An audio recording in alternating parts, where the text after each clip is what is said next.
Hello friends, NK online learning में आपका स्वागत है। मैं हूं संजय गुप्ता और आप देख रहे हैं C language video series. Enumerated data types क्या होते हैं? तो enumerated data type basically user defined data type होता है जो कि कांस्टेंट वैल्यू को एक नेम प्रोवाइड करने का काम करता है।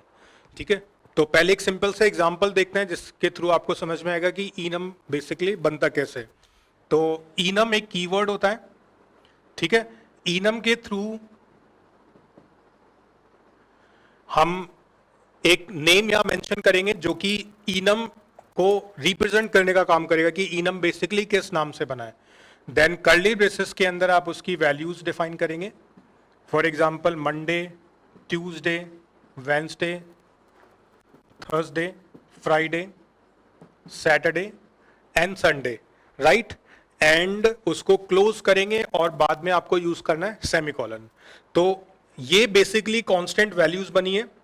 मंडे ऑटोमेटिकली 0 को रिप्रेजेंट करेगा, ये 1, 2 and so on, right. So first value will be considered as 0 automatically.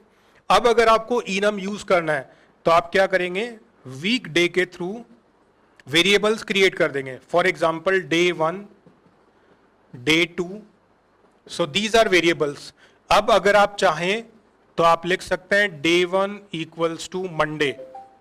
तो डे 1 की वैल्यू किसके इक्वल हो गई, मंडे। इट मींस ऑटोमेटिकली 0 किस में असाइन हो जाएगा, डे 1 में।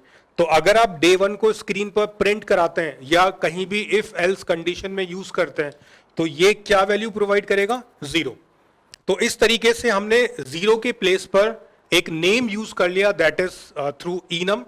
तो कभी कभी ऐसा होता है कि आप कांस्टेंट वैल्यूज को एक नेम प्रोवाइड करना चाहते हैं जिससे आपको समझ में आ जाए कि हाँ ये किसी पर्टिकुलर थिंग को प्रेजेंट कर रहा है या नहीं।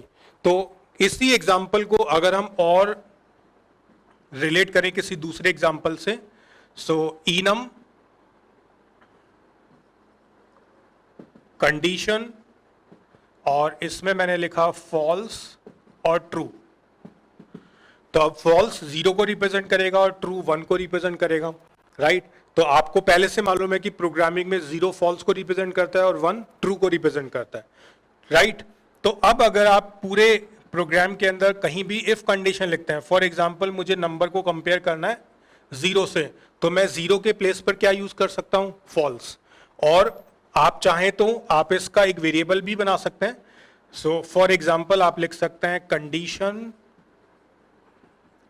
और वेरिएबल का नाम लिखा चेक, एंड उस चेक वेरिएबल में आपने असाइन कर दिया फॉल्स, राइट। या फिर आपने देखा होगा प्राइम नंबर या ऐसे प्रोग्राम जहां हम फ्लैग यूज करते हैं, तो आप क्या करो, चेक एफ, और एफ में फॉल्स भी असाइन कर सकते हो, ट्रू भी असाइन कर सकते हो क्योंकि वो इनम में मेंशन्ड है। और जब भी आपको कंपेयर करना हो तो आप यहां फॉल्स के प्लेस पर क्या लिख सकते हैं, एफ। तो एफ की वैल्यू अभी 0 है क्योंकि इसमें फॉल्स असाइंड है।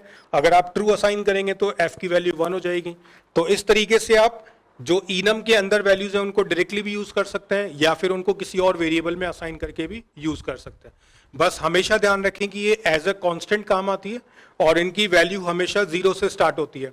तो जो पहले लिखेंगे वो 0 को रिप्रेजेंट करेगा एंड सो ऑन आपके पास में वैल्यूज अवेलेबल होगी। तो अगर मैं इसको स्वैप कर दूं, ट्रू पहले लिखता और फॉल्स बाद में लिखता, तो ट्रू 0 को रिप्रेजेंट करता और फॉल्स 1 को रिप्रेजेंट करेगा। तो ऑर्डर का आपको ध्यान रखना है। तो इस तरीके से इनम डिफाइन करके आप कंडीशन चेकिंग के लिए इनको डायरेक्टली यूज कर सकते हो।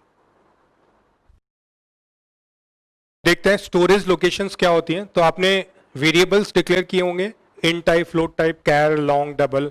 तो जब हम कोई भी वेरिएबल डिक्लेयर करते हैं किसी भी डेटा टाइप के साथ यूज करके, तो इंटरनली कुछ स्टोरेज क्लासेस और अपने पास अवेलेबल होती हैं जिनकी कुछ प्रॉपर्टीज होती हैं जो कि वेरिएबल्स को मिलती हैं जब आप उसको डिक्लेयर करते हैं। तो क्या क्या प्रॉपर्टीज होती हैं वो हम देखते हैं। टोटल 4 प्रॉपर्टीज होती हैं। सबसे पहली प्रॉपर्टी होती है डिफॉल्ट वैल्यू, सेकंड होती है स्टोरेज लोकेशन, थर्ड होता है लाइफ टाइम, एंड फोर्थ होता है स्कोप। ठीक है, तो इसका मतलब क्या हुआ कि जब आप कोई वेरिएबल डिक्लेयर करते हैं तो उसके साथ कोई ना कोई स्टोरेज क्लास आपको यूज करनी होती है और वो स्टोरेज क्लास ये 4 प्रॉपर्टीज आपको प्रोवाइड करती है। तो आप सोच रहे होंगे कि आज तक हमने वेरिएबल डिक्लेयर किए, हमने तो कोई स्टोरेज क्लास यूज नहीं किया। तो ऐसा इसलिए था क्योंकि एक storage class by default variables के साथ एसोसिएट हो जाती है। तो पहले हम देखते हैं कि कितने टाइप्स की स्टोरेज क्लासेस होती है। तो पहली होती है ऑटो, सेकंड है रजिस्टर, थर्ड है static and fourth is extern. तो जो ऑटो है ये डिफॉल्ट स्टोरेज क्लास होती है। अगर आपने कोई भी स्टोरेज क्लास वेरिएबल डिक्लेरेशन के टाइम पर यूज नहीं किया है तो ऑटो ऑटोमेटिकली अवेलेबल होगी यूज करने के लिए। तो आप जब भी कोई वेरिएबल बनाते हैं इट मींस वो ऑटो स्टोरेज क्लास के थ्रू क्रिएट होता है। तो हर स्टोरेज क्लास की ये चारों डिफरेंट प्रॉपर्टीज होती है, तो उनको डिस्कस करते हैं। तो सबसे पहले डिस्कस करेंगे ऑटो।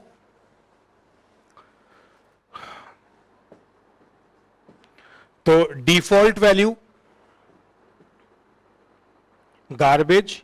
तो कोई भी ऑटोमेटिक टाइप का ऑटोमेटिक स्टोरेज क्लास टाइप का वेरिएबल बनाएंगे तो डिफॉल्ट वैल्यू हो जाएगी गार्बेज। तो इसका फुल नेम होता है automatic storage class and auto is a keyword. Then अगर हम इसका स्टोरेज लोकेशन देखें तो वो होता है रैम।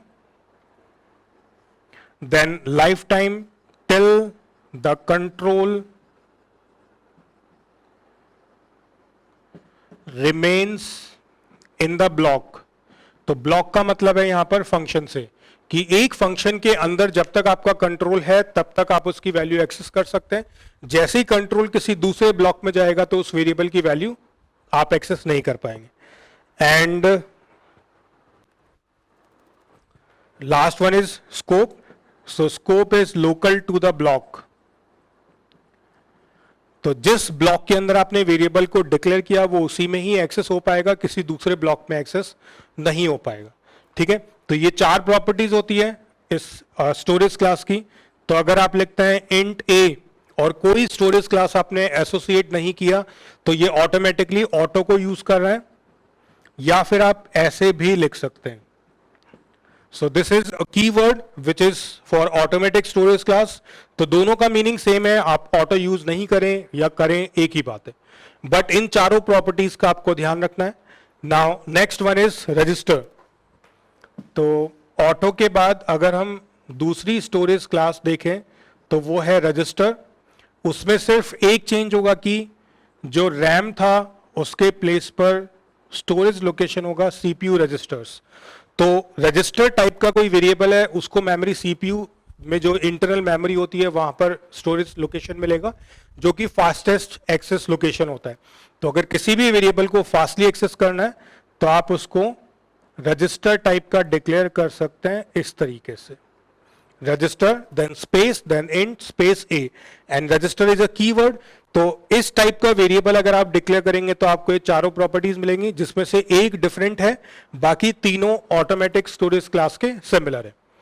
ठीक है, then third one is static. तो स्टैटिक के अंदर जो डिफॉल्ट वैल्यू है वो हो जाएगा 0।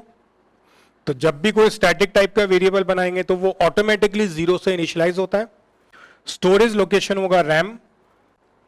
स्कोप सेम रहेगा local to the block and life time value persist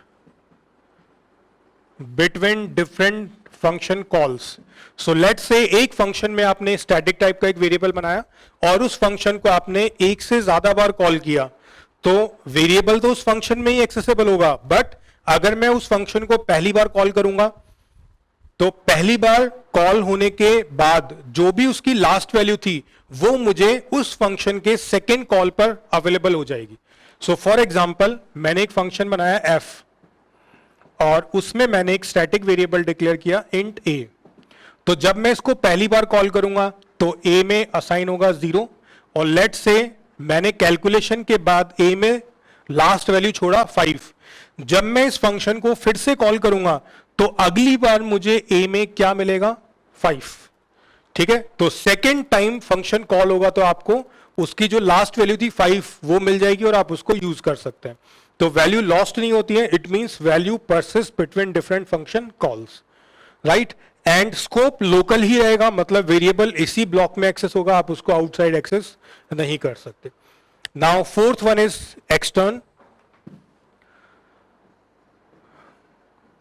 so default value 0, storage location RAM, life time value persist between different function calls, और आप इसको ऐसे भी बोल सकते हैं कि जब तक प्रोग्राम टर्मिनेट नहीं हो जाता तब तक वैल्यू रहेगी। So till the program comes to an end, जब तक प्रोग्राम एग्जीक्यूट हो रहा है तब तक आप उसकी वैल्यू को एक्सेस कर सकते हैं। एंड स्कोप इज ग्लोबल, आप उस वेरिएबल की वैल्यू को पूरे प्रोग्राम में कहीं पर भी एक्सेस कर सकते हैं। एंड इस टाइप के वेरिएबल को डिक्लेयर करने के लिए कीवर्ड यूज करना होता है एक्सटर्न। सो फॉर एग्जांपल हमने एक वेरिएबल डिक्लेयर किया int a equals to 5, then आपने लिखा मेन, तो आप यहां लिख सकते हैं एक्सटर्न इंट a। तो इसका मतलब क्या हुआ, जो एक्सटर्नली आपने ये वेरिएबल डिक्लेयर किया आप उसको मेन में यूज कर रहे हैं। आप इस वेरिएबल को किसी दूसरे फंक्शन में भी यूज कर सकते हैं, और एक फंक्शन में जो उसकी लास्ट वैल्यू थी वो दूसरे फंक्शन में आप एज इनपुट यूज कर सकते हैं। तो जो भी वैल्यू लास्ट होती है वो अगले फंक्शन में उसकी फर्स्ट वैल्यू बन जाती है। तो इस तरीके से जब तक प्रोग्राम फिनिश नहीं होगा तब तक आप उस वेरिएबल की वैल्यू को प्रोसेस कर पाएंगे। एंड स्कोप इज ग्लोबल, आप एक्सटर्न वेरिएबल को पूरे प्रोग्राम में कहीं पर भी यूज कर सकते हैं। तो ये चारों स्टोरेज क्लासेस बहुत ही इंपॉर्टेंट है, हमेशा ध्यान रखें। अगर कोई भी स्टोरेज क्लास यूज नहीं कर रहे हैं तो ऑटोमेटिक स्टोरेज क्लास आपके साथ अवेलेबल है वेरिएबल्स के साथ। अगर उसके अलावा कोई और यूज करना है तो आपको रजिस्टर, स्टैटिक या एक्सटर्न कीवर्ड को यूज करना पड़ेगा।